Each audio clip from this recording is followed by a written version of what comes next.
teguran tuh dari ininya ya.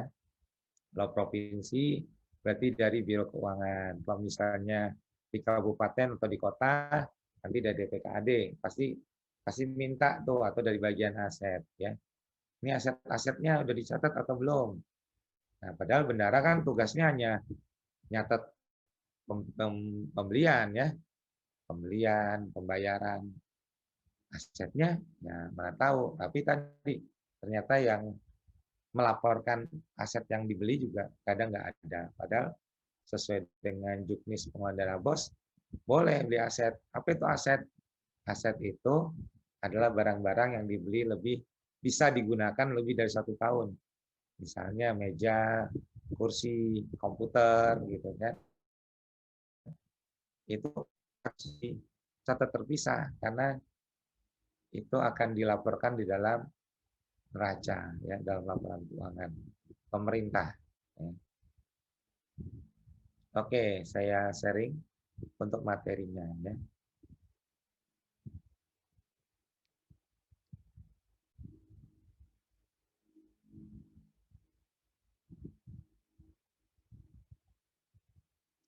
Ini nanti bentrok dengan azan nih biasanya.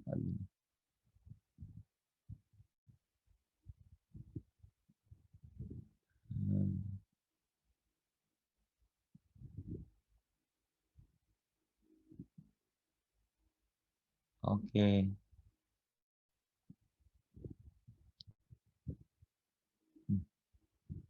Share dulu ya. Share screen. Oke. Ya. Nah, pedoman teknis pembukuan bendahara ya. Di sini kita menggunakan Permendagri 77 tahun 2020 yang terbaru ya. Jadi kalau sebelumnya Permendagri 55 tahun 2008. Nah, hanya di dalam pelaksanaannya saya tetap untuk pembelajaran saja sih sebetulnya. Tetap saja saya menggunakan Permendagri 5. Permendagri 55. Bukan apa-apa karena di Permendagri 55 ada beberapa hal teknis ya, ada beberapa teknis yang di Permendagri 77 tidak ada. Jadi mau tidak mau kalau yang manual pakai Permendagri 55. Kenapa Permendagri 77 tidak sampai hal teknis? Bisa jadi karena sebetulnya terkait dengan perkembangan digital ya, komputer gitu kan. Sebenarnya di Permendagri 55 2008 juga sudah mungkin tidak digunakan ya. Karena kadang-kadang sudah pakai aplikasi gitu kan. Jadi kalau udah pakai aplikasi Permendagri 55 sudah nggak terlalu ini lagi karena 55 murni masih manual ya. Ya ini dalam rangka peningkatan kompetensi PTK ya, bendahara BOS. Nah, bicara tentang bendahara ya, mau tidak mau harus memahami tentang gambaran umum pengelolaan keuangan daerah. Nggak usah bukan yang terlalu luas ya, bukan terlalu dalam. Hanya bagaimana sih posisi bendahara ya, karena teman-teman ini kan ada di sekolah ya, ada di sekolah ya kan. Bapak Ibu ada di SD, SMP, SMA gitu kan. Sebagai guru juga gitu kan. Dikasih tambahan amanah ya Bapak Ibu ya. Bukan dikasih tambahan beban kok. Tambahan amanah. Insya Allah kalau misalnya amanah gitu kan itu berkah ya.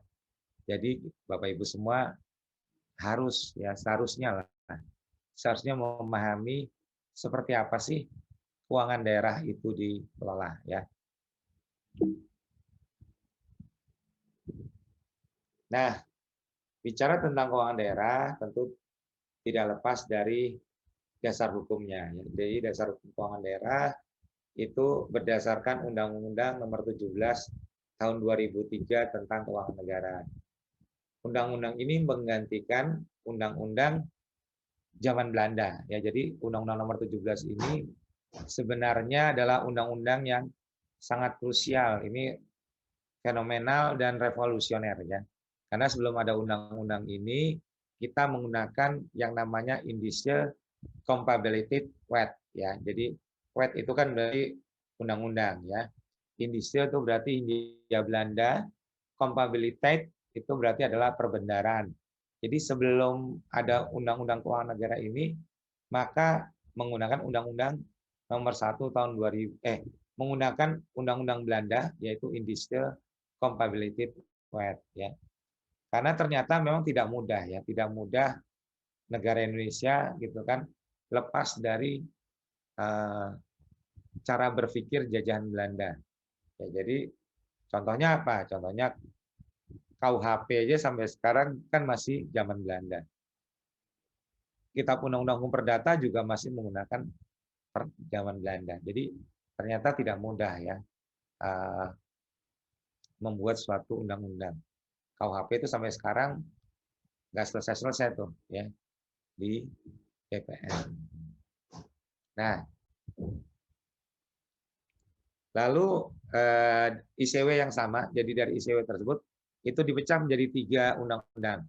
Jadi kalau di zaman Belanda itu cuma satu, Indicial Compatibility Wet, itu bicara tentang keuangan negara, bicara tentang perbendaharaan, bicara juga tentang pemeriksaan ya. Nah, di undang-undang ini maka jadi 3 undang-undang ya. Kalau Indicial 1 ini jadi 3 undang-undang. Yaitu Undang-Undang Nomor 1 tahun 2004 tentang perbendaharaan negara. Nah, ini yang menjadi krusialnya ya, karena sebagai bendahara maka kuncinya ada di Undang-Undang Nomor 1 tahun 2004. Lalu Undang-Undang Nomor 15 tahun 2004 tentang pemeriksaan dan pengelolaan tanggung jawab keuangan negara. Ini bicara tentang bahwa pengelola uang ini pasti akan diperiksa ya, akan diperiksa. Nah, terkait dengan pemerintah daerah, kan tadi yuk bicaranya tentang negara ya. Dengan pemerintah, maka mengacu ke Undang-Undang 32 tahun 2004 tentang pemerintah daerah ya. Nah, lalu mengacu ke PP 12 tahun 2019 tentang pengelolaan keuangan daerah. Nah, kenapa dasarnya di sini? Tentu saja karena sekolah SD, SMP, dan SMA negeri ini adalah berada sebagai satuan kerja ya di Dinas Pendidikan, baik provinsi maupun kabupaten atau kota. Oke, sekarang bicara tentang definisi ya. Jadi yang Bapak Ibu sekarang kelola itu adalah uang yang dimiliki oleh daerah, ya, oleh pemerintah daerah. Ya, Pak, ini kan uangnya dari kementerian. Nah, mungkin Bapak Ibu bertanya nih, uangnya saya terima ini dari Kementerian Keuangan nih, dari KPPN. Juknisnya dikeluarkan oleh Kemendikbud. Tapi kenapa Pak Iwan bicara tentang keuangan daerah? Nah, maka mengacu ke definisi keuangan daerah adalah semua hak dan kewajiban daerah dalam rangka penyelenggaraan pemerintah daerah yang dapat dinilai dengan uang, serta segala bentuk kekayaan yang dapat dijadikan milik daerah berhubung dengan hak dan kewajiban daerah tersebut. Jadi, sebagaimana Bapak Ibu ketahui, status Bapak Ibu itu kan ini secara statusnya misalnya yang PNS maka ditetapkan oleh bupati, wali kota atau gubernur ya. Jadi ini PNS. Lalu misalnya ada yang honorer gitu kan, itu ditetapkan oleh kepala dinas ya. Jadi status Bapak Ibu semua itu adalah merupakan kewajiban daerah dalam rangka penyelenggaraan pemerintah daerah. Itu dari segi Bapak Ibu sebagai ya. Jadi ASN daerah ya, sebagai ASN daerah. Nah, apa sih kewajiban daerah? Nah, kita lihat nih. Kewajiban daerah tentunya kan penyelenggaraan pendidikan, gitu kan. Lalu ketertiban, makanya ada Satpol PP kan gitu kan. Lalu peningkatan perekonomian, makanya ada dinas perdagang. Lalu jalan-jalan kabupaten kota, provinsi, itu semua adalah kewajiban daerah, ya, yang dapat dinilai dengan uang. Misalnya nih, Bapak Ibu kan ada di SD, SMP, SMA negeri. Nah, ini kan dinilai dengan uang. Ya, jadi itu adalah aset pemerintah daerah. Ya. Serta segala bentuk kekayaan dapat dijadikan milik daerah. Ya. Nah, tadi dari Kementerian Keuangan, dari KPPN, transfer uang ke Bapak Ibu, gitu kan, ke rekening sekolah.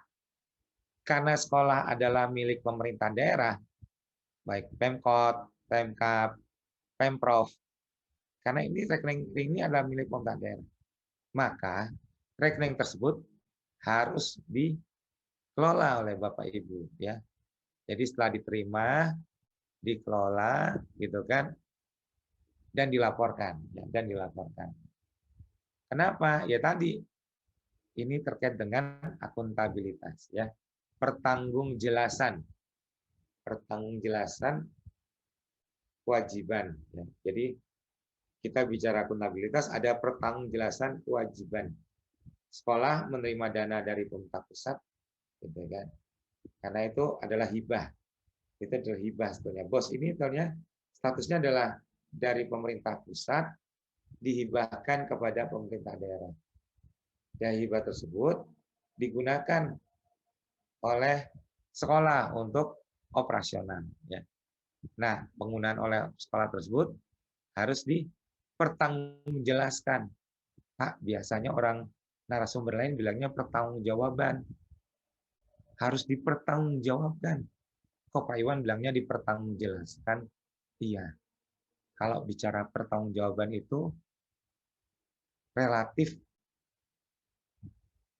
tidak bermakna uang, ya.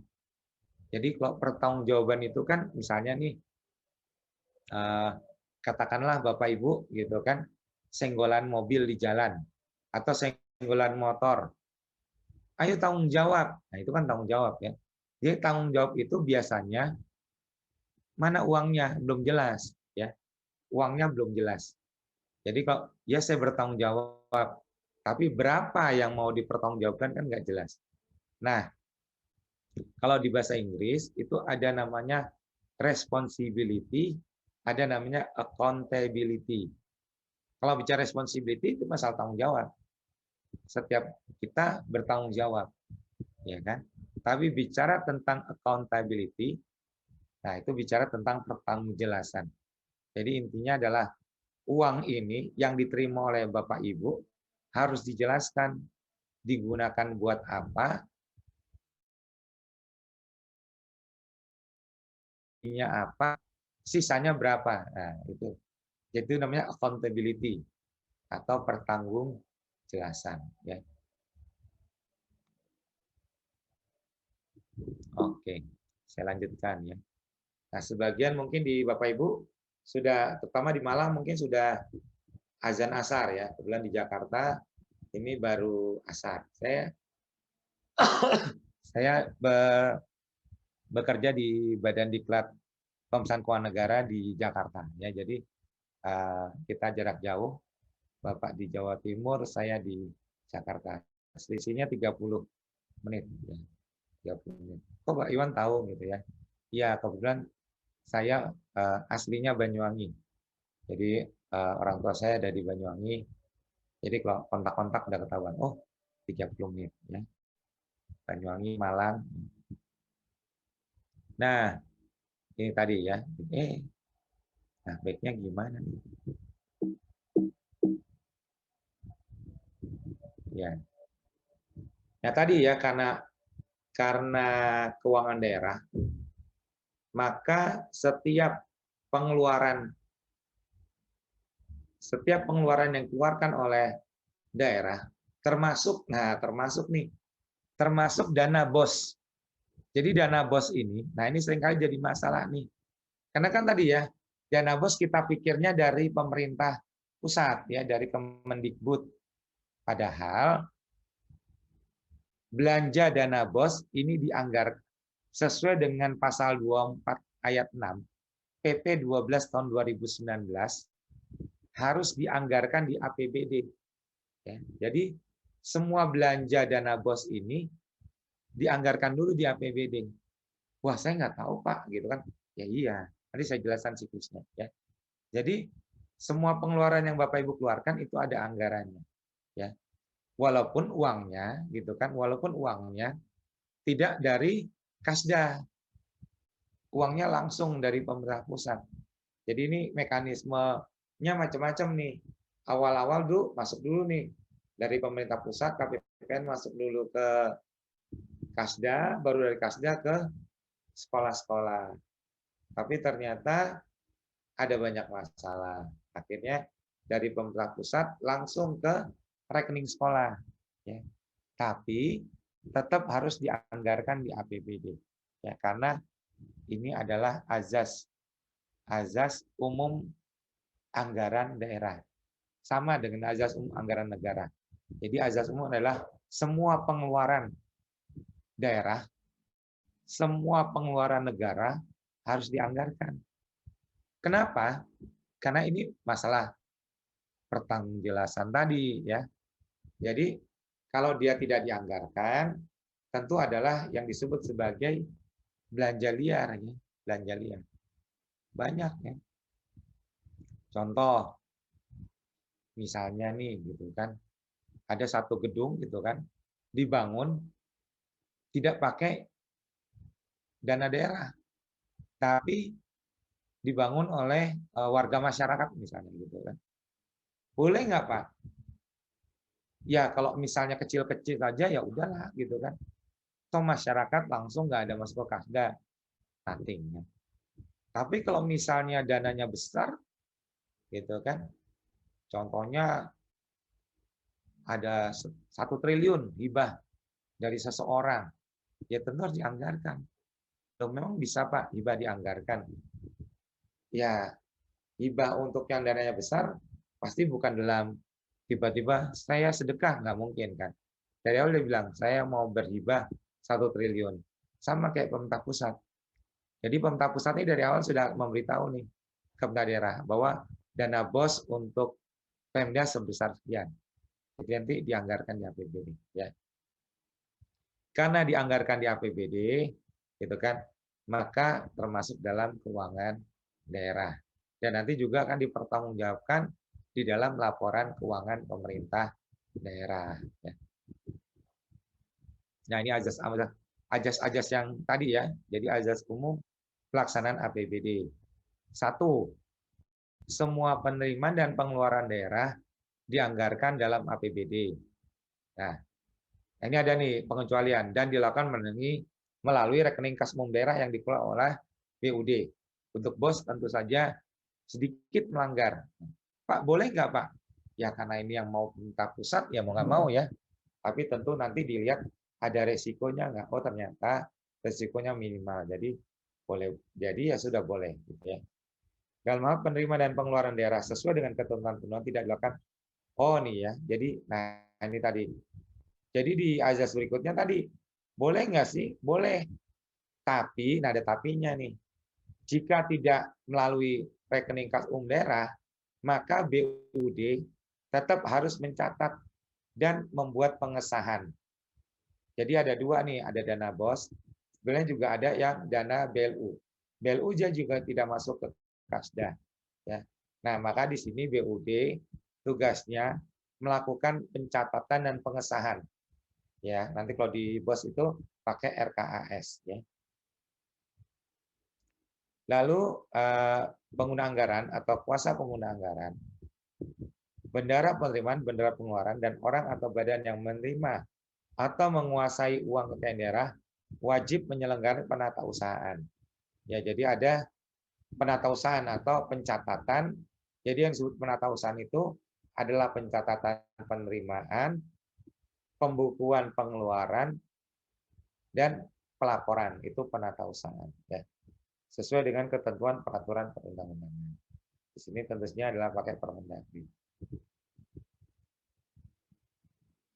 Pejabat yang mendandatangani atau mengesahkan dokumen yang berkaitan surat bukti atas dasar pengeluaran atas pelaksanaan APBD bertanggung jawab terhadap kebenaran material dan akibat yang timbul dari penggunaan surat bukti yang dimaksud. Jadi kebenaran material itu merupakan kebenaran penggunaan anggaran dan hasil yang dicapai oleh APBD sesuai dengan kewenangan pejabat yang bersangkutan.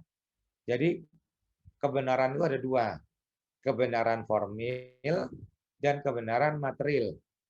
Kebenaran formil itu dari catatan-catatannya, dokumen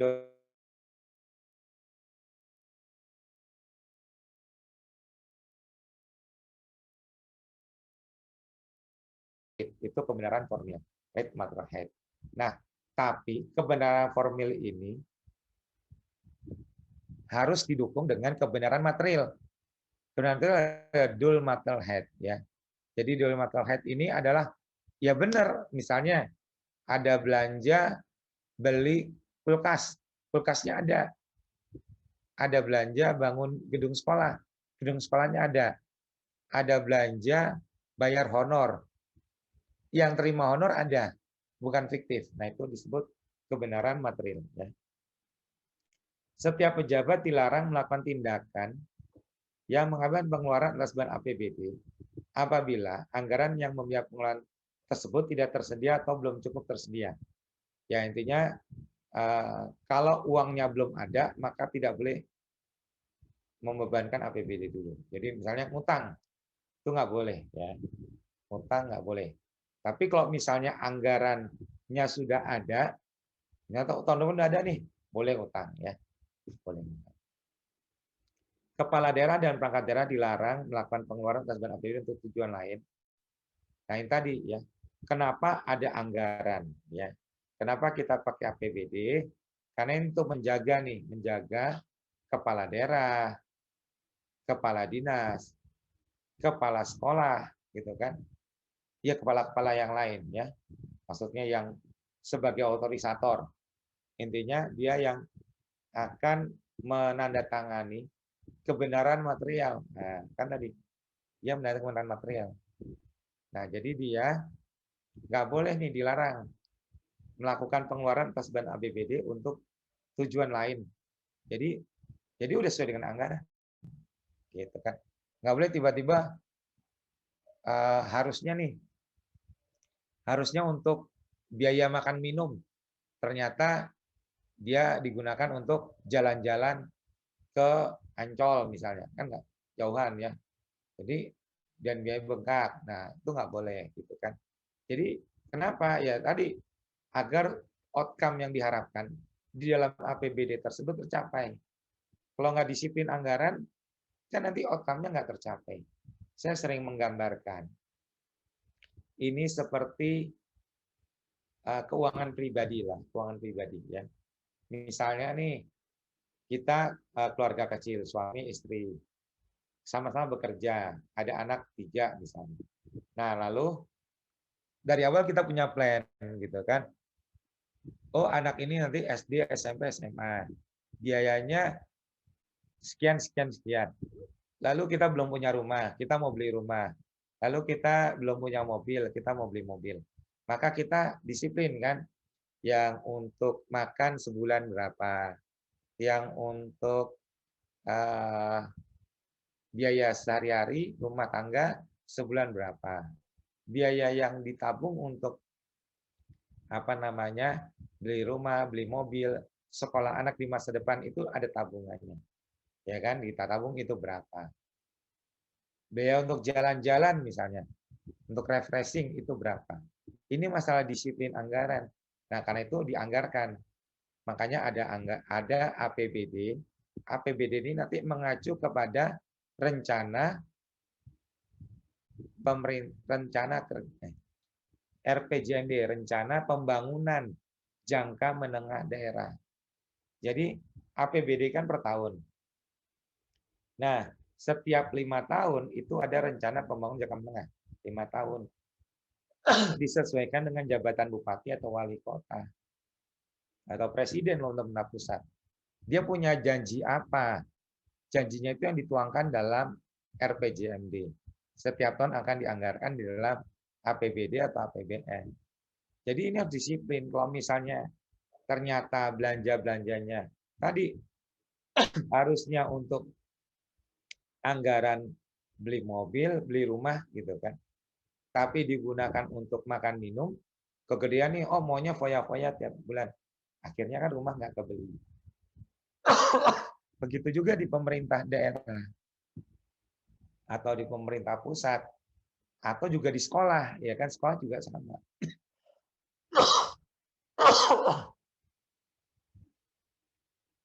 Kalau misalnya gitu kan tidak masuk ke dalam anggaran, padahal 5 tahun ini ada janji nih misalnya gitu kan, oh menjadikan masyarakat adil dan makmur. Nah adil dan makmur kan ada kriterianya, ada capaian kinerjanya. Kalau nggak disiplin, nggak makmur-makmur rakyatnya, habis terus. Gitu kan. Maka di sini perlunya disiplin. Nah, ketentuan lebih lanjut untuk penyusunan penatausahaan diatur dengan PP 12 tahun 2019. Ya, nanti juknisnya itu mengacu pada jadi dari PP 12 ini dijabarkan kembali dalam Permendagri 77 tahun 2021 ya. 2020 ya. 2020. Oke, sekarang kita lihat susunan. Nah, sampai di sini aja udah waktunya udah terbatas ya, belum sampai di teknis. Ya.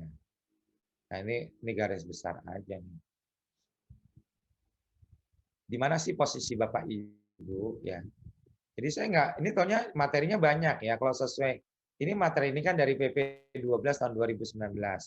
Saya ringkas untuk pengantar aja ya. Jadi posisi Bapak Ibu ini, oh ini belum keluar semuanya. Nah, ini ya.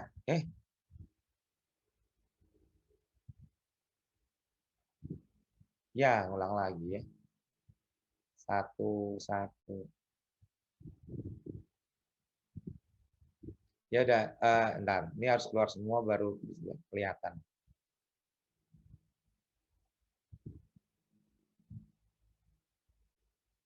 Nah, ini pengguna anggaran ini kan Pak Kadis ya. Pak Dinas Pendidikan sebagai pengguna anggaran. Lalu ada kuasa PA, pengguna anggaran. Ini kepala bagian ya kabar. Lalu ada PPK SKPD, ini dia Kasubag Keuangan. Lalu PPTK ini untuk pengadaan barang, Pak Teknis Kegiatan. Nah, posisi Bapak Ibu ada di bawah bendahara ya. Mungkin Bapak Ibu ada yang bendahara, ada yang nah, tapi pada umumnya kalau di sekolah-sekolah itu adalah sebagai bendahara pembantu. Karena kalau misalnya di bawah pengguna anggaran, ini kan di kepala dinas dia ada bendahara. Nah, nanti untuk di UPT kita lihat yang berikutnya ya. Nah ini ya. Jadi di bawah struktur dinas ya, umumnya seperti ini.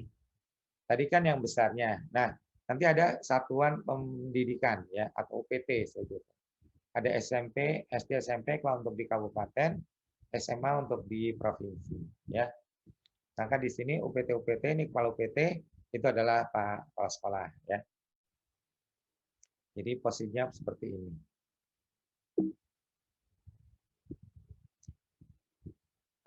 Waduh, ini yang paling berat menjelaskan ini. Ini bisa 7 hari 7 malam nih, bisa dipanjangin, bisa dipendekin. Pada prinsipnya dikaitkan dengan sama aja. Jadi kalau misalnya ini daerah yang besar, nanti Bapak Ibu kan ada di sekolah berarti dia kecil, ya kan? Dia kecil. Tadi yang saya bilang nih, semua pengelolaan pasti mulai dari perencanaan, dilanjutkan dan pelaksanaan, lalu ada pertanggungjawaban. Ini bahasanya pertanggungjawaban ya. Lalu ada penatausahaan dulu ya. Ada penatausahaan, ada pertanggungjawaban, baru sesuai dengan Undang-Undang 15 tahun 2004, maka dilakukan pemeriksaan oleh BPK ya. Ini juga sesuai dengan Undang-Undang Dasar 1945 pasal 23E yang menyatakan bahwa pelaksanaan pengelolaan keuangan negara dibentuklah satu badan pemeriksa keuangan ya. Pemeriksaan atas pelaksanaan pengelolaan keuangan negara dibentuklah satu badan pemeriksa keuangan ya. Nah, jadi di sini dari APBD, maka APBD kan dilaksanakan. Sama Bapak Ibu kan ada di sini nih. Ibu ada di sini di sekolah-sekolah kan pelaksanaan APBD di satker-satker. Maka kalau untuk pendapatan, ya pendapatan sekolah kalau misalnya ada, ya ada nggak Pak? Nggak tahu saya. Mungkin ada, mungkin enggak. Loh Pak, tapi kan dilarang di sekolah ada pendapatan. Ya udah kalau dilarang. Tapi siapa tahu misalnya ada penjualan barang misalnya, atau ada kerjasama, itu kan pendapatan. Boleh, boleh. Nah, lalu belanja. Nah, Bapak Ibu fokusnya di sini ya. Jadi belanja-belanja yang ada di sekolah itu ada di sini. Nah, ini maka dilaporkan nih setiap semester. Nanti jadi APBD perubahan. Seringkali jadi masalah di mana? Seringkali jadi masalah adalah bahwa waktu APBD awal, gitu kan, sebelum perubahan, ini kan belanjanya biasanya katakanlah 100 juta. Nah, lalu ternyata dari pemerintah pusat digelontorkan anggaran yang lebih besar. Tadinya dianggarkan 100 juta, ditambah dari pemerintah pusat jadi 150 juta. Tentu kan harus ada perubahan APBD, yang namanya APBD perubahan. Nah, masalahnya rancangan perubahan APBD tersebut harus disetujui oleh DPRD untuk menjadi perda ya. Nah, seringkali karena apa namanya? Karena DPRD merasa tidak ada urgensinya untuk menambah belanja di sekolah, maka kadang-kadang gitu kan APBD buat sekolah-sekolah tidak tambah nih, padahal dananya ada. Sayang dong Pak. Enggak, ya kan? Karena dana yang sekarang itu bisa digunakan juga untuk tahun depan. Ini yang membedakan antara kalau misalnya Bapak Ibu waktu itu atau bendara APBD kan harus langsung dihabiskan karena akan dipertanggungjawabkan. Tapi kalau misalnya yang dana BOS, kan dia kalau misalnya tidak ada, tetap ada di rekening dana BOS. Jadi bisa digunakan untuk tahun berikutnya. Jadi jangan dihabiskan. Nggak perlu habis. Ada di sekolah juga boleh. Saya pernah tanya, Pak ini kan harus dihabiskan Pak. Nanti dari pemerintah pusat bilangnya sudah habis. Ternyata masih ada di rekening kas sekolah. Gimana dong Pak? Ya nggak apa-apa. Dari pemerintah pusat kan sudah dihabiskan. Memang dia sudah ditransfer ke sekolah. Rekening sekolah punya aturan sendiri. Dia nggak bisa menghabiskan dalam 1 tahun anggaran karena APBD-nya nggak ada. Makanya boleh nanti ada sisa dana BOS. Gitu ya. Dana ini boleh nggak Pak dipakai buat saya aja Pak sebagai bendahara? Ya nggak boleh. Karena dia harus dilaporkan di dalam APBD. Ya. Jadi jangan terburu untuk menghabiskan anggaran. Kalau memang ternyata anggarannya nggak ada, maksudnya belum di anggaran ini seringkali jadi masalah. Ya. Nanti silakan untuk bertanya. Nah, setelah itu tentu di tata usaha ya, di tata usaha. Nah, lalu nanti semua yang Bapak Ibu keluarkan gitu kan, kalau misalnya nanti ada asetnya maka akan menjadi aset daerah. Kalau misalnya dia belanja tidak ada asetnya, maka masuk ke LRA dan PLN. Itu. Nah, lalu saya masuk ke apa sih dana BOS ya? Saya dalam Mendikbud 6 tahun 2001. Ini nggak akan saya bahas panjang, karena ini bukan materi saya. Betul. Saya hanya untuk mengaitkan aja. Ya. Dasar hukum sama, cuma tambah Permendikbud 6. Intinya adalah paling definisi ya. Dana yang digunakan terutama untuk mendanai belanja non personil ya. Karena kalau Bapak Ibu kan kalau untuk yang ASN kan udah dapat gaji ya, udah dapat gaji. Nah, jadi di sini dana BOS ini digunakan untuk mendanai dana non personil. Nanti ada kriterianya. Jadi nggak boleh buat tambahan penghasilan Bapak Ibu, nggak boleh ya. Karena dia sebagai ya tadi untuk biaya operasional sekolah kan. Sebagai pelaksana program wajib belajar dapat dimungkinkan danai beberapa kegiatan lain ya.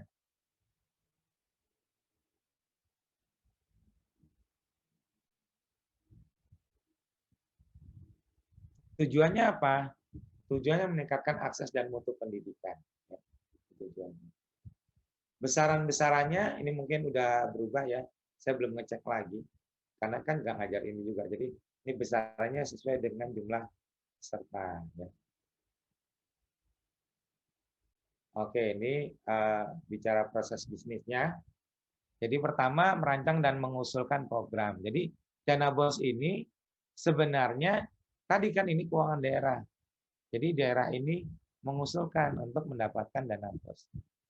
Lalu dan langkah kedua dilaksanakan. Jadi kan udah ada proposal mau buat apa. Kan makanya menjadi RKAS gitu kan. Rencana kerja dan anggaran sekolah.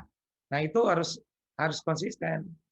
Nggak boleh kepala sekolah tiba-tiba, wah ini buat saya aja, nggak boleh. Lalu beliau dilaksanakan. Dan ketiga, didokumentasikan dan membuat LPJ. Ya.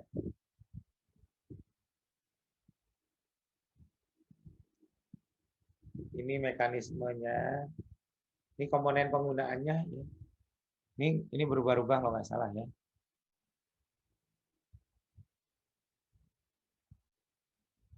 Oke, bicara, nah karena kalau saya BPK mau nggak mau masuknya bicara ke pertanggungjawaban pengguna, pertanggungjawaban keuangan dana BOS ya. Menyusun pembukuan secara lengkap sesuai standar pengelolaan pendidikan dan ketentuan peraturan perundang-undangan tentang penataran pertanggungjawaban lembaga pengelola keuangan ya.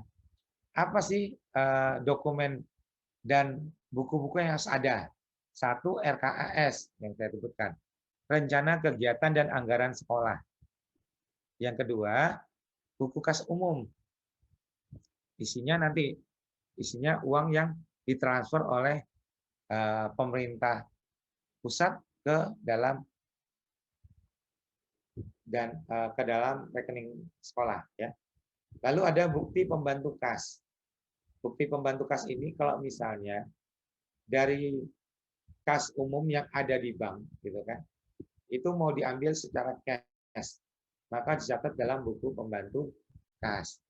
Berikutnya buku pembantu bank, ini dia sifatnya mirroring dengan buku kas umum ya. Jadi kalau ada nanti di buku kas umum, maka kalau misalnya masuk ke rekening bank sekolah, maka bikin buku pembantu bank. Lalu ada buku pembantu pajak, ini untuk mencatat potongan-potongan dan pungutan pajak. Lalu ada berita acara pemeriksaan kas, dan yang ketujuh, bukti-bukti pengeluaran, ya, kwitansi, transfer, bukti penerimaan uang, faktur, foto-foto, ya. Jadi difoto sebagai bukti pengeluaran.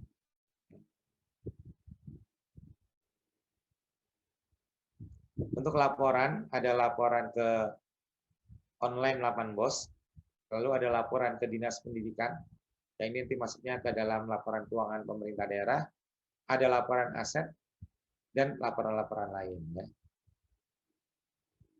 Ini memang dana BOS nih laporannya banyak ya, laporannya banyak. Jadi saya lewatkan nanti.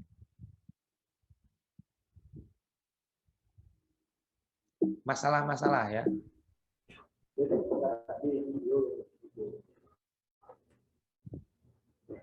Masalah yang umumnya ada dalam pengelolaan dana BOS adalah lemahnya administrasi BOS, lemahnya sumber daya. Seperti sekarang gitu kan, kita perlu peningkatan kapasitas, tidak bisa membuat SPJ dan lain-lain ya. Lalu terbatasnya sumber daya. Jadi ada terbatasnya sumber daya, orangnya kurang. Juga tadi kita jarang, mungkin belum mengikuti pelatihan tentang pengelolaan keuangan dana BOS. Kalaupun sudah mengikuti, mungkin jam pelatihannya, karena untuk bendara ini biasanya minimal 2 hari. Ini mungkin udah ya. Oke, lanjut. Ini jam berapa nih? Saya takutnya lewat. Lanjutin aja ya. Nah. Oh iya benar, lewat. Sedikit lagi ya, Bapak. Gimana? Boleh sedikit lagi? Boleh dilanjut saja, Pak. kurang lebih 10 menit lagi ya Pak ya.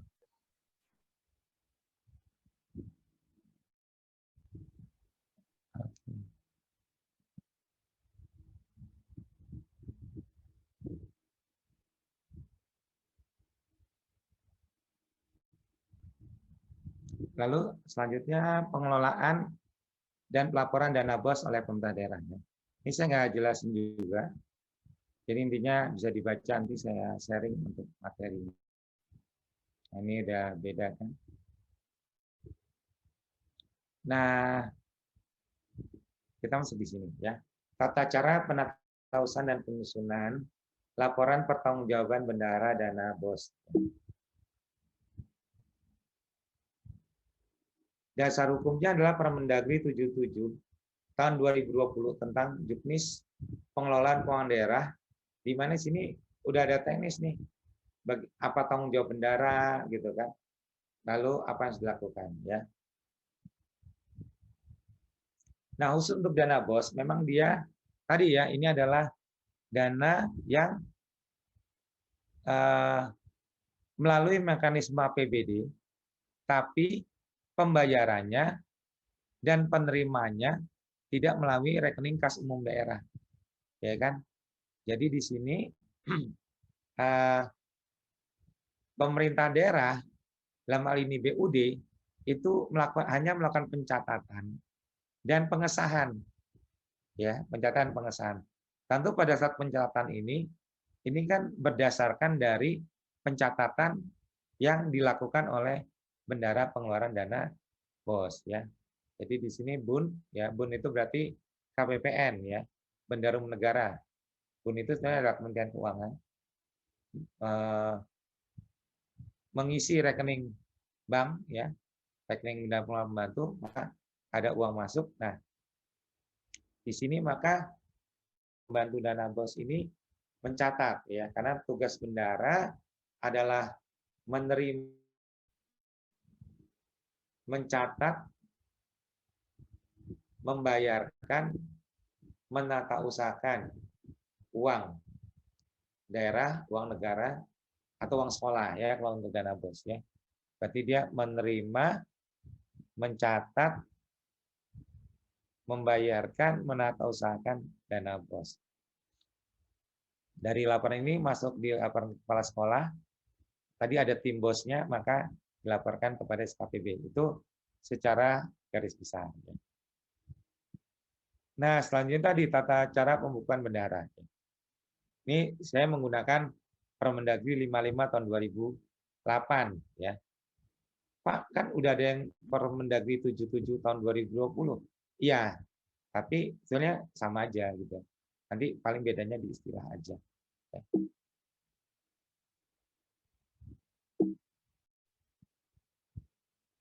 Bukunya sama ya, buku kas umum, pembantu kas, pembantu bank, pajak. Nah, ini tambahkan pembantu panjar dan buku rekap ya. Nah, format buku kas umum dia seperti ini ya. Jadi contohnya di sini misalnya pemerintah Kabupaten Jurangmangu, tinggal teman-teman ganti ya. Jadi format buku kas umum dia seperti ini ya. Jadi kalau misalnya Bapak Ibu ada saldo masuk gitu kan, maka tanggal 1 Januari 2011. Oh, ini saldo bulan sebelumnya. Nah, makanya tadi tidak harus dihabiskan ya. Karena berbeda dengan dana yang dari APBD, yang pakai APBD tadi kan dia ada aturannya. Kalau misalnya pada akhir tahun sisa kas harus disetorkan ke kas daerah, ya kan? Tapi kalau dana BOS pada akhir tahun tidak harus disetorkan ke kas daerah. Dia tetap ada di rekening dana BOS, tapi harus dilaporkan. Jadi nanti dia dikonsolidasikan laporan keuangan. Ya, jadi saldo bulan sebelumnya bisa ada, ya kan? Maka di sini saldo bulan sebelumnya 112 juta. Ya. Lalu terima, ini kemudian terima LS ya, tapi terima LS gaji misalnya. Nah, tapi kalau ini kan misalnya penerima jadi SP2D LS dari KPPN, nilainya berapa? 100 ini. Lalu belanja-belanjanya Nah, di sini kode rekening 5. Nah kita lihat ya. Jadi pada saat mencatat eh, penerimaan, ini kan biasanya di bank. Maka di buku kas umum dicatat. Nah kita lihat lagi nih, ada buku ya, buku pembantu. Saya belum.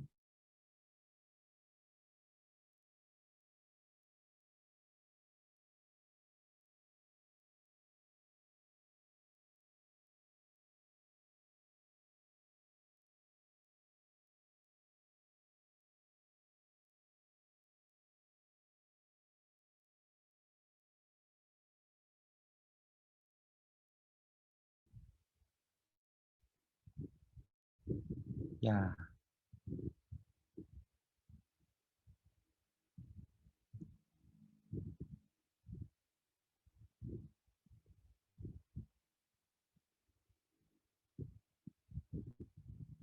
gantinya susah juga nih ternyata. Nah, diginiin, nah ini kelihatan nih. Tapi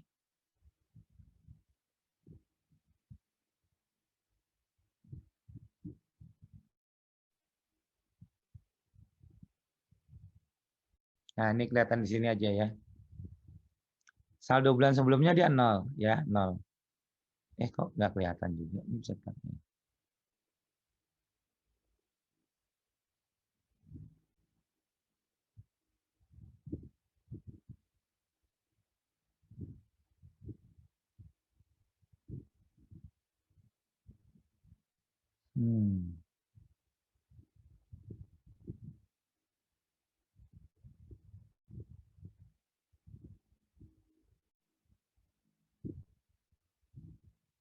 Ada nih.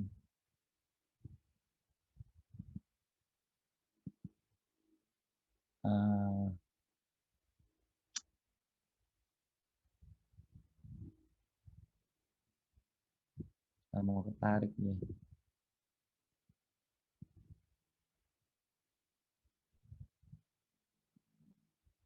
Nah, ada saldo ya kan.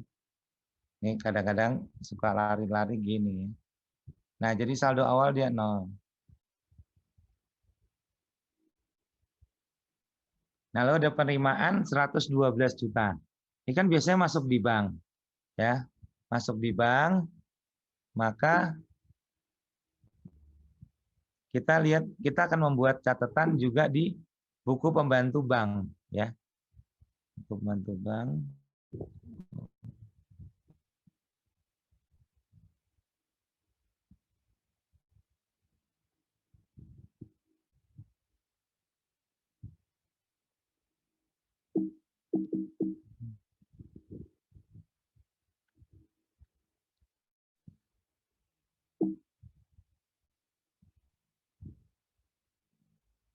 Nih, dia sini.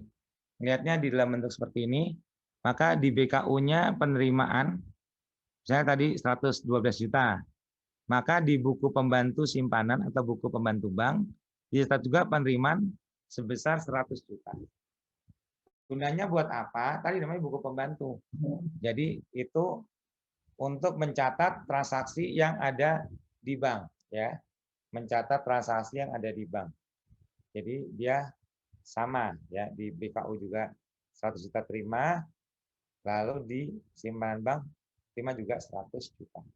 Nah, selanjutnya kan ada tadi ya, kembali ke BKU ya.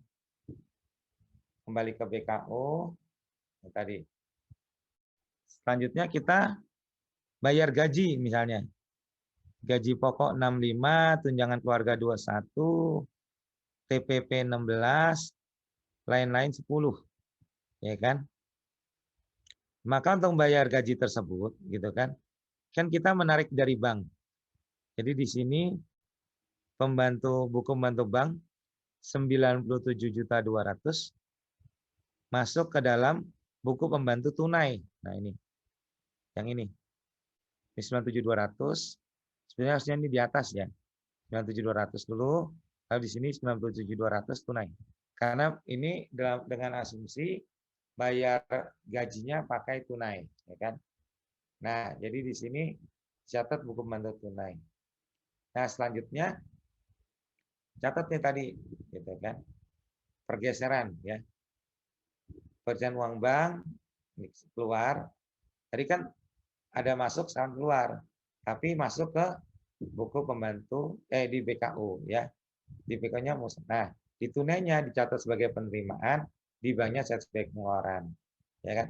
Jadi antara buku bank, buku tunai dan BKU dia jumlahnya akan sama. Jadi jumlah yang ada di BKU adalah jumlah yang ada di bank ditambah jumlah yang ada di tunai kan gitu ya.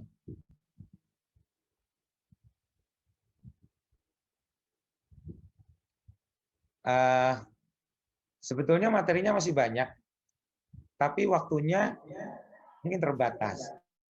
Ya. Bisa Karena dilanjut Pak Iwan. masih Bisa dilanjut. dilanjut ya bisa. Sampai jam berapa Pak?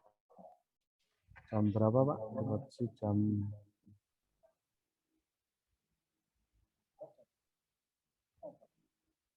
sampai 15 menit gitu ya. 15 menit. Tanya jawab masih cukup ya Pak ya? Iya. Oke. Ya. Karena di ininya seperti itu ya. Oke. 30 sama tanya jawab. Oh, kita sampai 16.30 sama tanya jawab ya. Iya. Oke, siap.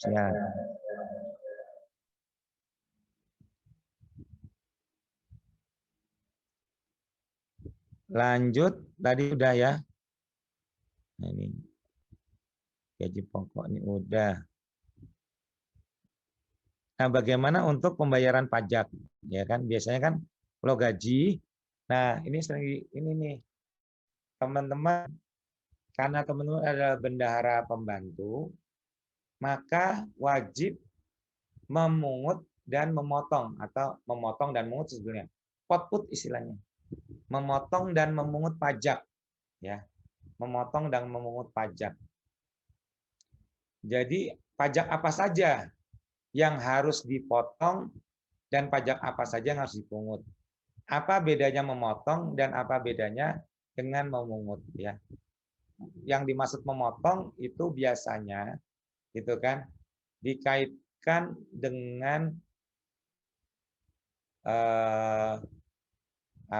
pembayaran atas pajak penghasilan yang diterima oleh orang lain ya. Misalnya nih tadi bayar gaji, nah kembali sini nih bayar gaji. Ini kan ada membayar gaji. Bayar gaji. Nah, atas pembayaran gaji tersebut jika melewati PTKP, penghasilan tidak kena pajak, maka Bapak Ibu harus memungut. Berapa potongannya untuk golongan PNS golongan 2 itu tarifnya adalah 0% ya. Untuk PNS golongan 3 tarifnya 5%, PNS golongan 4 tarifnya 15%. Itu untuk PNS. Kalau untuk non PNS tentu dikaitkan biasanya sih pada umumnya 15% ya. Kurang lebih begitu, nanti kita akan masuk di pajak bendahara ya. Oke, 15 menit kayaknya sampai ke pajak bendahara karena ini yang pasti paling banyak pertanyaan dan yang pasti sering kelewat ya, karena kan tadi saya nggak ngerti, saya nggak tahu, takut motong, di sananya nggak mau dipotong gimana Pak? Nah kan gitu ya. Seringkali pertanyaan adalah bagaimana kalau yang di sana tidak mau memotong ya.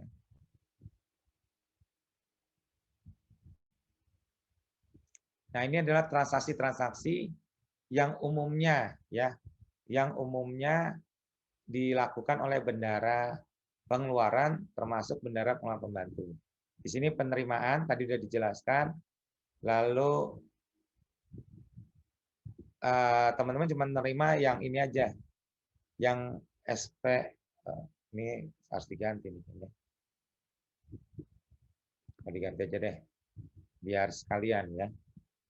Transaksi-transaksi umum ini karena bendaranya beda nih, nggak ada SPM kalau misalnya di dana bos, dia cuman nih habis lah.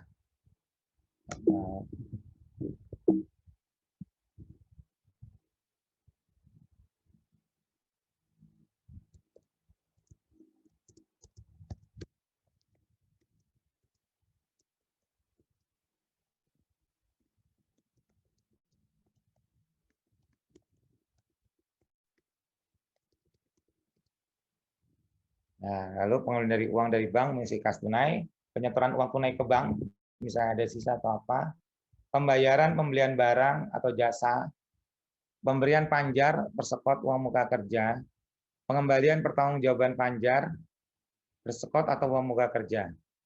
Nah, jadi kadang-kadang kan kita pakai uang muka ya. Pemungutan PPN dan PPh, penyetoran pungutan PPN dan PPh ke kas negara, pengembalian penyetoran UP yang sudah, ini nggak usah. UP nggak ada.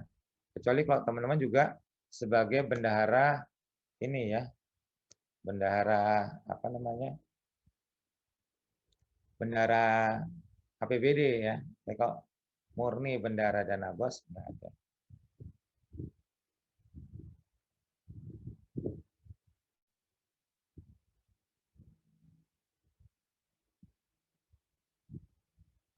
Oke, ini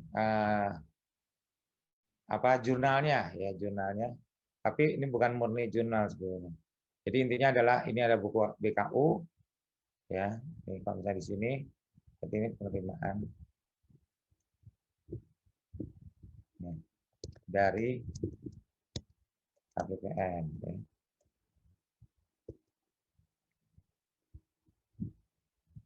Ini pergeseran uang. Ini kalau misalnya masih ada lagi bendahara pembantu, tapi mungkin jarang. Ya. Kita hapus aja karena nggak usah. Ntar malah membingungkan.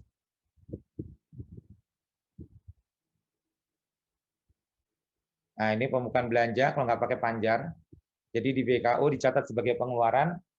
Nah lalu karena pakainya kas tunai, misalnya pakainya kas tunai, maka dicatat juga di pembelian atau belanja di buku pembantu kas. Ya.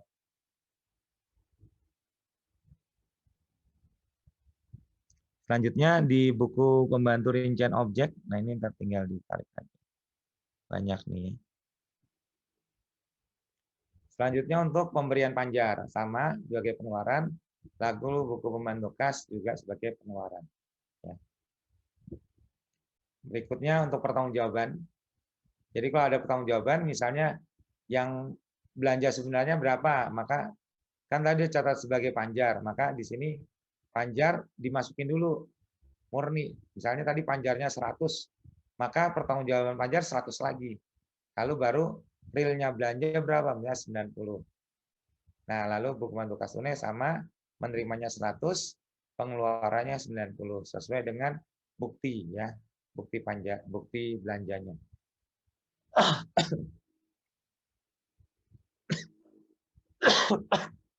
Gaji sama pajak. Nah, kalau misalnya mungut pajak, maka penerimaan pungutan pajak dicatat di BKU penerimaan pajak.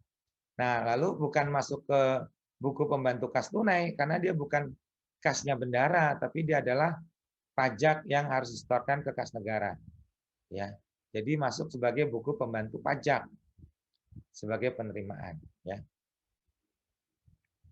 Begitu juga penyetoran, maka nanti penyetoran pajak sebagai di BKU-nya sebagai pengeluaran dicatat di buku pembantu pajak sebagai pengeluaran. Nah, selanjutnya adalah pertanggungjawaban ya. Pertanggungjawaban ada formatnya. Di sini saya buat nggak ya? Oh, kebetulan ada di Permendagri 55. Intinya sih ada pertanggungjawaban alternatif kepada pengguna anggaran. Nah, ini sebenarnya bendara pengeluaran ya.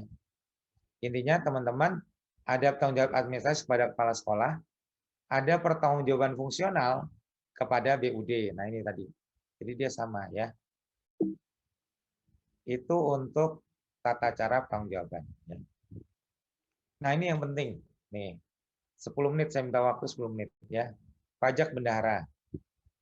Materinya banyak ya. Nah, pajak yang dipotong untuk bendahara itu satu adalah PPh 21, itu untuk pajak penghasilan orang pribadi. Ya, misalnya kayak gaji, honor, itu honor yang rutin bulanan itu pajak PPh 21. Lalu ada PPh 22 ya. Ini adalah PPh 22 bendaharawan. Ya. Ini adalah tarifnya 1,5% ya. Ini untuk pembelian di atas 2 juta. Jadi kalau misalnya beli barang gitu kan, maka kita mengut PPh 22. Lalu ada pajak penghasilan 23, ini adalah untuk penggunaan harta atau untuk penghasilan di luar dari penghasilan orang pribadi. Biasanya untuk konsultan, jasa-jasa teknis, ya. Nah, jasa-jasa ini PPh 23. Lalu ada pajak penghasilan besar final, ini PPh 4, ya. PPh pasal 4, dia terbang. Lalu ada PPN, ya, ada PPN.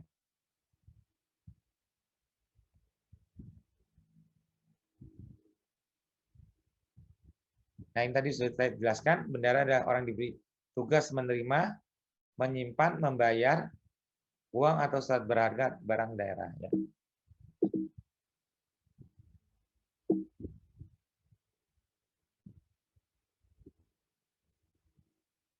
Tugas pokok bendara, niti kelengkapan, menguji kebenaran, menguji ketersediaan dana. Jadi kalau teman-teman sebagai bendara pembantu dana BOS, bukan hanya langsung bayar nih, ada permintaan bayar, langsung dibayar.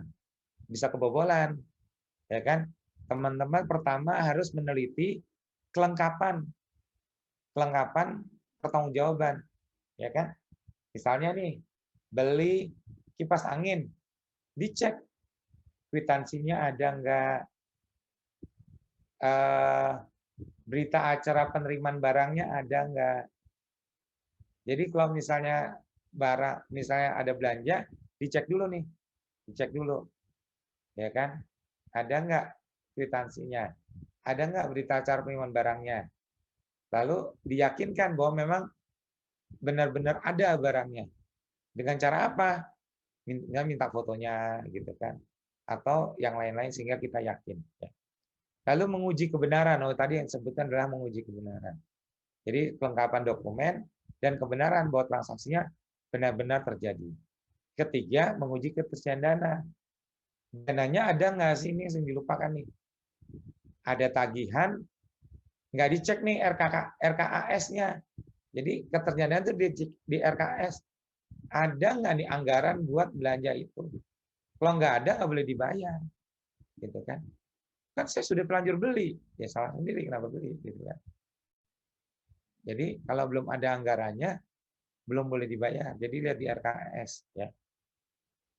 Karena banyak kasus RKAS-nya, misalnya katakanlah belanjanya 100 juta, dananya ada 200 juta, lalu diusulkan perubahan untuk jadi 200 juta.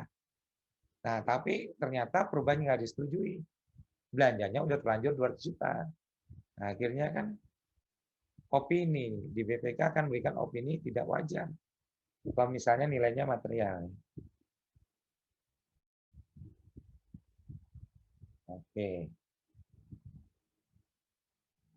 Pemotongan wajib pajak dilakukan oleh bendara yang bayar gaji, upah, honor, tunjangan, dan pembayaran lain sehubungan kerjaan jasa atau kegiatan. Nah, tadi ya ini motong, ini pungut ya. Pungut itu biasanya PPN ya.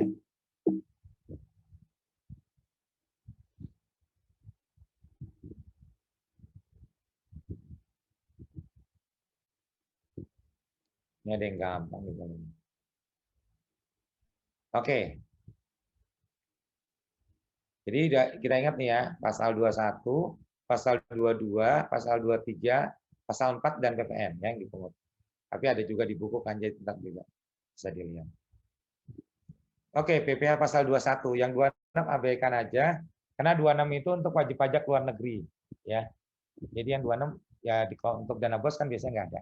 Yang sering adalah PPh 21, ya. Jadi PPh penghasilan apapun dibeban pada keuangan APBN APBD kecuali PNS golongan 2D ke bawah. Jadi golongan 2 tuh dia nggak dipotong PPh, ya. Nah, untuk PPh itu biasanya ada perhitungannya, ya. Karena untuk PPh 21 itu diperhitungkan ada biaya jabatan, ada iuran pensiun, ada PTKP. Ya, jadi biasanya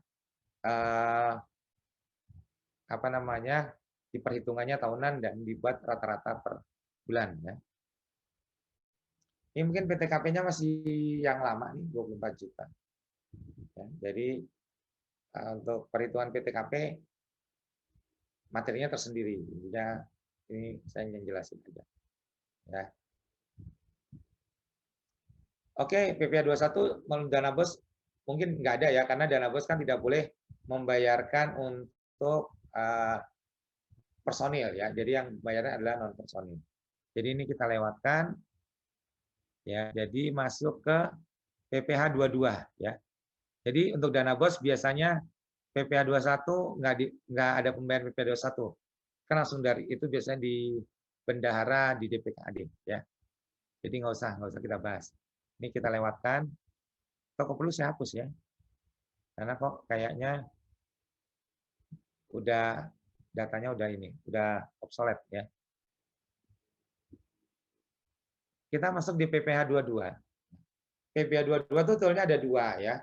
Ada pembayaran atas bendahara dan ada ya berkaitan pembayaran atas penyerahan barang kepada lembaga pemerintah atau lembaga negara, termasuk sekolah ya. Lalu badan-badan tertentu berkenaan dengan impor atau kegiatan usaha. Jadi ada PPh 22 impor, ada PPh 22 bendahara. Tarifnya aja ya.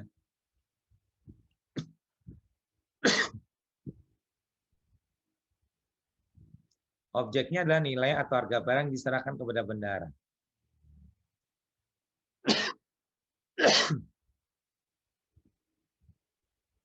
Yang dikecualikan, nah ini untuk dana bos ini biasanya banyak yang dikecualikan ya.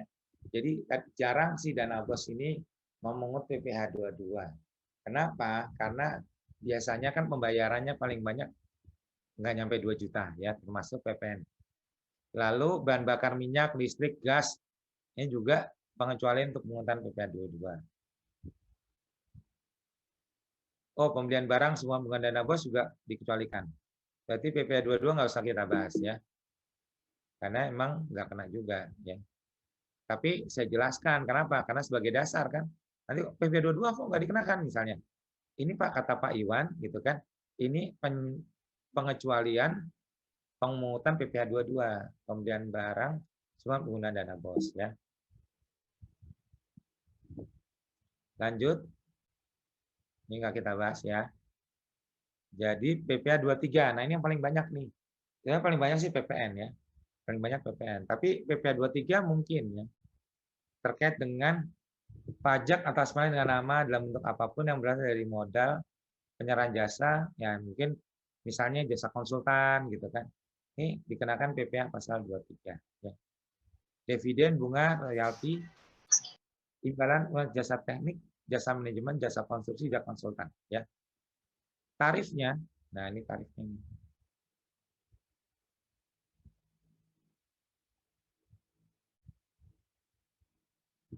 Nah, kalau untuk jasa umumnya itu adalah 2% dari jumlah bruto.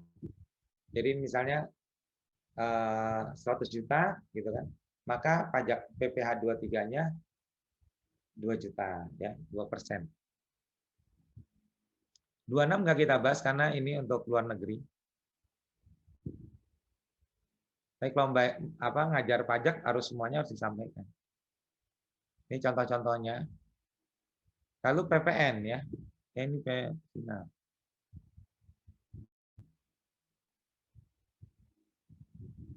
Ini mungkin seringkali ada ya, tapi biasanya udah dipotong langsung ya. Pajak atas perseroan tanah bangunan. Ini juga mungkin ada. Tapi mungkin jarang jadi di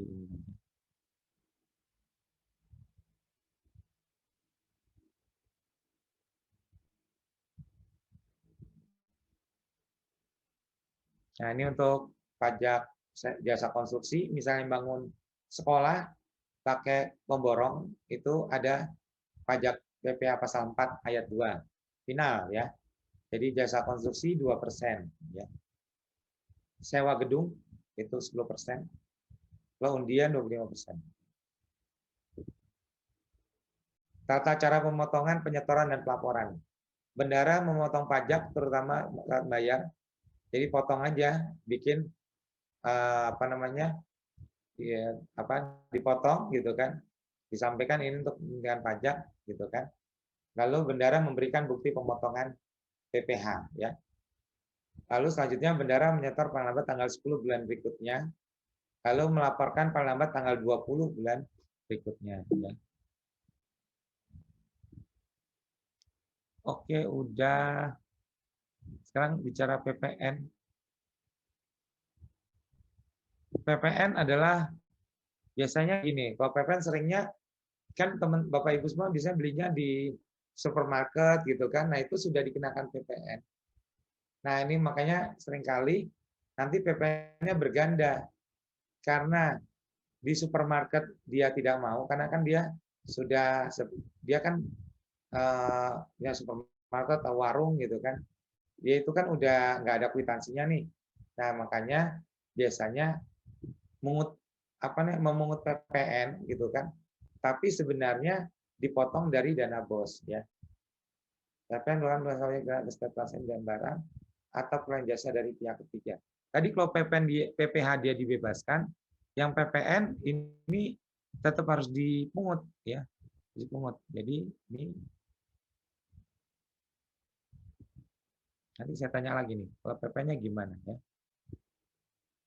Tapi dia tetap harus dipungut nih PPN, sehingga jadi double ya. Yang dikecualikan karena pembayaran maksimal 1 juta. Jadi kalau misalnya belanjanya cuma 500.000 atau 990.000, itu nggak perlu bayar PPN. Makanya kebanyakan kan di sini dibatasin, jangan beli 2 juta karena jadi bayar PPN. Pembayaran pembebasan tanah dia kenanya bukan PPN tapi PPh tanah tadi kan ada ya. Pasal 4 ayat 2. Atau pembayaran barang jasa kena pajak yang mendapat pembebasan PPN. Misalnya beras gitu kan, bahan-bahan yang tidak diolah kan dia dibebaskan PPN ya.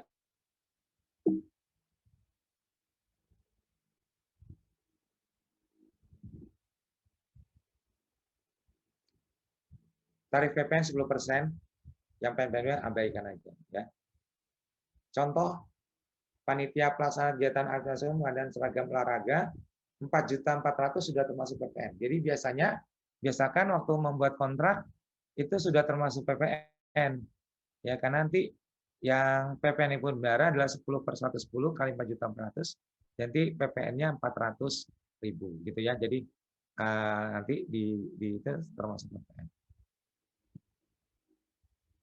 Ini tata cara pemungutan, maka membuat faktur pajak dibuat dalam rangkap 3 ya. Ini untuk pemungutan PPN dan PPN. Sampai di situ karena materi berikutnya ini adalah pemeriksaan. Ini saya hapus saja deh. Kan nggak dijelasin juga ya. Oke. Ya, sampai di sini materinya. Lebih dan kurangnya saya mohon maaf. Ya. Waktunya terbatas gitu kan. Saya juga harus memberikan manfaat yang sebanyak-banyaknya buat Bapak Ibu semua. Hal ini agar kita bisa menjadikan diri kita lebih baik dari sebelum diklat dan kita setelah diklat. Oke, sampai di sini saya kembalikan ke panitia. Terima kasih. Billahi taufiq wal hidayah. Wassalamualaikum warahmatullahi wabarakatuh. Selamat sore, salam sejahtera, salam kebajikan. Oke, terima kasih. Ada yang mau Terima kasih bertanya? Pak Iwan. Ini kalau ada yang tanya jawab, ini ada yang tanya Pak Iwan di chat. Silakan. Yang di chat ya. Silakan di chat. Mana di saya kok belum ada? Apakah penyebab keterlambatan transfer dana BOS? Ada yang tanya seperti itu.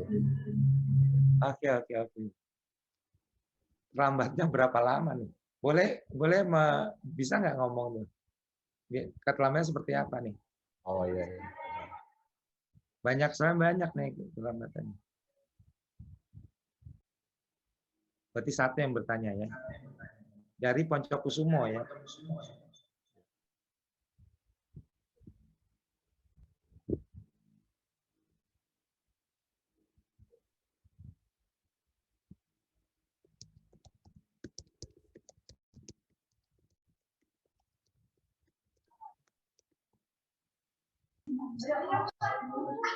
Poncokusumo.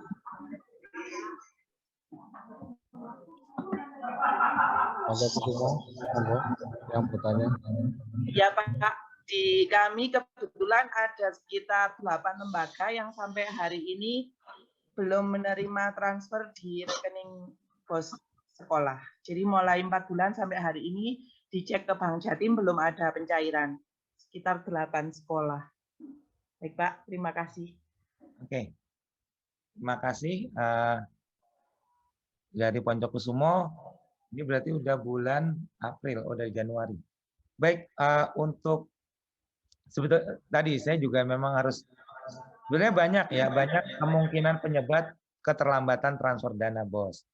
Mulai dari mungkin proposal kan tadi ini kan kita seperti mengajukan hibah. Ya, jadi dana BOS ini sebenarnya hibah pemerintah pusat kepada sekolah. Jadi akun yang digunakan oleh pemerintah pusat itu adalah dana hibah. Nah, dana hibah ini sangat tergantung dari naskah perjanjian hibah. Nah, dulu karena bisa dicek dulu ke dinas, memang harus ke dinas. Jadi kamu di dinas nih dana hibah untuk wilayah Poncokusumo apakah sudah gitu kan? Sudah ditandatangani atau belum? Jadi ada banyak faktor nih. Bisa dari naskah hibahnya gitu kan. Nah, lalu yang kedua itu kan kalau misalnya di naskah hibahnya. Kalau misalnya dari dinas bilang sudah semua disampaikan ke Kemendikbud ya sesuai dengan ketentuan gitu kan. Berarti kan masalahnya bukan di dinas tapi masalahnya ada di Kemendikbud. Nah, di Kemendikbud juga kan diolah atau di ACC gitu kan. Bisa jadi di sana. Berikutnya dari Kemendikbud yang membayarkan adalah Kementerian Keuangan. Kementerian Keuangan sama gitu kan, intinya nanti juga harus ngecek sama seperti tadi untuk setiap pembayaran akan meneliti kelengkapan dokumen, meneliti kebenaran dari kebenaran material gitu kan. Jadi dua kan yang ditulis, kelengkapan dokumen sama kebenaran material. Pak, tiap tahun juga ada. Iya. Hibah dan tiap tahun juga ada. Seringkali yang karena dua hal ini kan memang mau seringkali harus dicek dulu dari Kementerian Keuangan gitu kan. Dari KPPN dia akan ngecek. Walaupun seringnya juga cepat ya. Jadi harus dicek nih. Benar nggak nih semua yang dalam daftar terima hibah ini ada gitu kan sekolahnya. Nah, itu seringkali yang membuat menjadi lama. Gitu kan. Jadi itulah dari Poncokusumo yang membuat menjadi lama. Jadi bisa ditanyakan dulu dari Dinas Pendidikan gitu kan. Berarti Kabupaten Malang ya Poncokusumo kan. Ya, Pendidikan Kabupaten Malang gitu kan. Apakah proposal hibahnya sudah disampaikan gitu kan. Apakah ada kekurangan dokumen. Nah, jadi mulai dari sana. Itu mungkin Bu Wati ya, Bu siapa tadi? Demikian yang bisa saya sampaikan kemungkinan penyebab keterlambatan transfer dana bosnya. Ada yang lain yang bertanya silakan. Apakah cukup? Oh iya, saya tanya dulu nih. Cukup nggak, Bu? Ini ada dari sumber Manjeng Wetan, Pak. Oke. Apakah boleh dana BOS tahun 2021 ini untuk insentif pengelola BOS? Iya. Ada syaratnya. Kalau pengelolanya itu bukan PNS. Ada syaratnya itu. Tadi kan ada di materi saya. Jadi pengelola dana bosnya ini PNS bukan?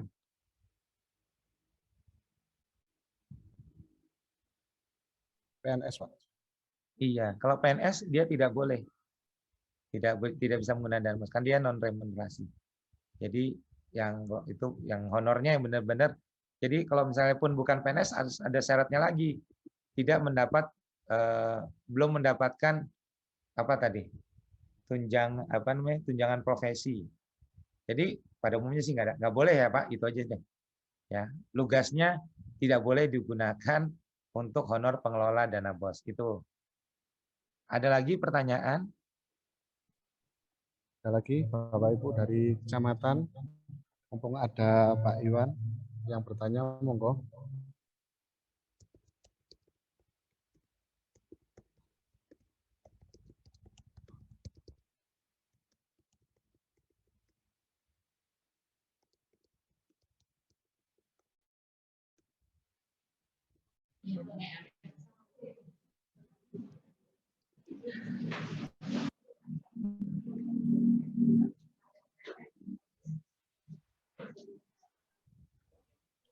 Halo Bapak Ibu, ada yang ditanyakan lagi?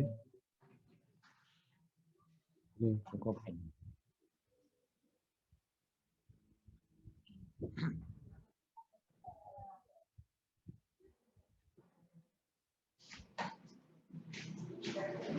Ada. Berarti sudah.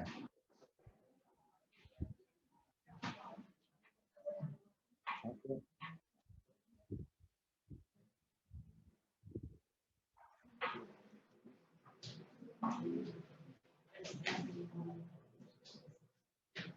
Pas ya berarti ya. Yes.